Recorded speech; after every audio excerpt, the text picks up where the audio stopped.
Oh, Christian, how you want this intro to be?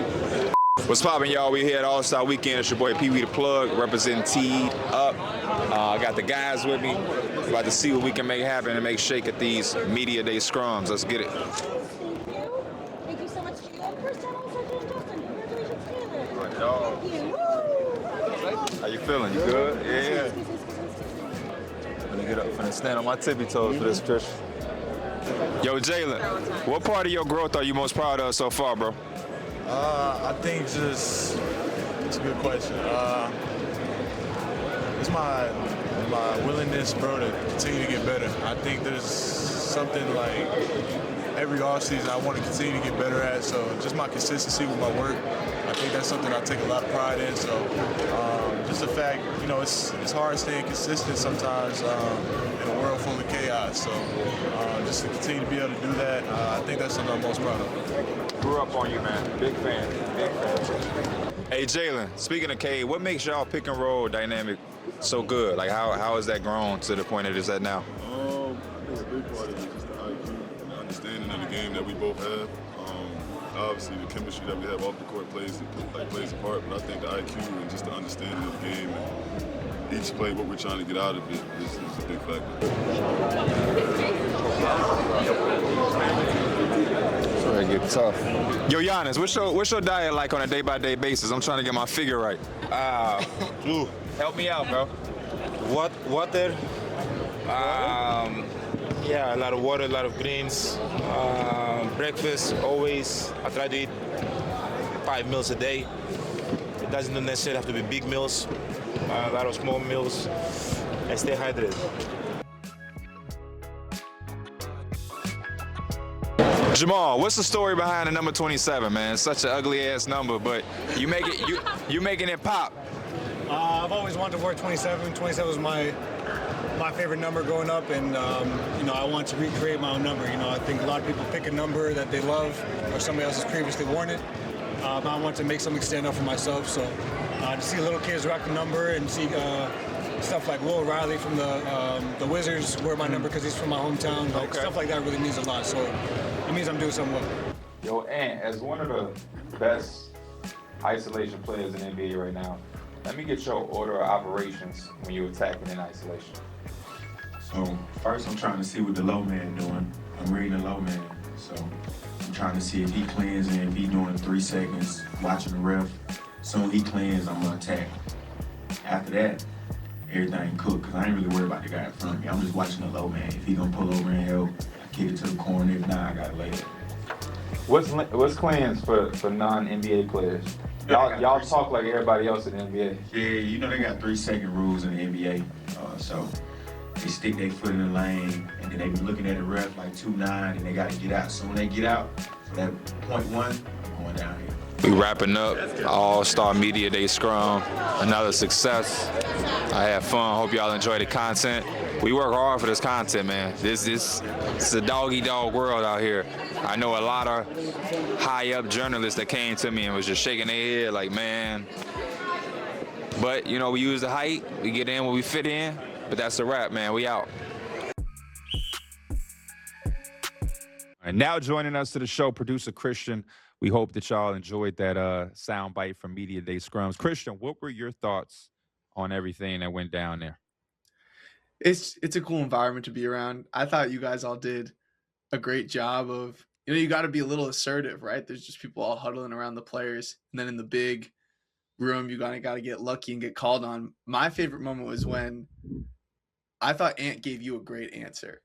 And I loved your question. How cool was it to kind of ask maybe the best scorer in the league, like what he's thinking out there when he's attacking? Yeah, one of the things I think you didn't know or realize is that we actually have a lot of experience doing that. We've been doing that, I think, since our first All-Star. So we got like 7 or 6 years of doing the Media Day Scrum. So it's relatively a little bit more easier for us, especially me and D Mills. Once we figured out the height thing, every year it was easy. So Ant, I kind of figured I would talk to Ant because it's like the 4th or 5th time that I've gotten Ant at All-Star. So I already know how to talk to him, and I know how to speak his language. I loved his answer as well. What I loved is they allowed us to kind of talk a little bit. So when he gave his answer, they allowed me to follow it up because again, like I told some of the guys in Charlotte, or I think that was maybe Sion James. For me, even when I know what they're saying, I'm trying to continue to remind NBA players that everybody doesn't understand everything. So like they'll say like, "Yeah, I'm going to get treatment." Well, what is treatment? Right? Like there's a 7-year-old that's falling in love with basketball. He don't know what that means. And what does cleansing mean? Common sense or anybody with any basketball kind of knowledge will understand cleansing when he was breaking it down is getting in and out of the paint to avoid the 3 second. But there is somebody that doesn't understand. And so I think it's important for me to just continue to remind those guys that like all of the verbiage or the terminology or the terms that they use isn't like worldwide. And that was my favorite part to be able to, remind him that, hey, like explain that part. Cause like somebody's going to watch this and not necessarily know what that means. And the Timberwolves took that clip, and they posted it on their Twitter, and whoever took the clip, they clipped out me asking about cleansing and kind of just put his answer in to make the video, I guess, maybe shorter. And there was somebody in the comments that said, "What does he mean with cleansing?" And that like made me feel so fulfilled because it was like, that is exactly my point.